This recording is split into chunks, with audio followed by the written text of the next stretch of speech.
Moti përkeqësuar i pasdites së të hënës dhe rreshjet e dendura të breshit kanë shkaktuar dëme të konsiderueshme në disa fshatra të Luginës së Vjosës, duke prekur veçanërisht sektorin e bujqësisë. Sipas burimeve nga tereni, stuhia e breshit ka qenë e fortë dhe e papritur, duke goditur në mënyrë të drejtë sipërfaqe të tëra të mbjella.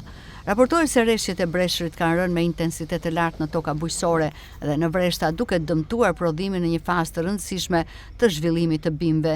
Dëmet më të mëdha janë evidentuar në pemtari dhe breshtari, ku shumë fermer rrezikojnë të humbasin një pjesë të konsiderueshme të prodhimit sezonal. Banorët e zonës në fshatrat e Adë, Cakran dhe Vreshtat shprehen të shqetësuar për situatën, duke theksuar se fenomenet të tilla po bëhen gjithnjë më të shpeshta dhe po rëndojnë ndjeshëm ekonominë e tyre, e cila mbështetet kryesisht te bujqësia.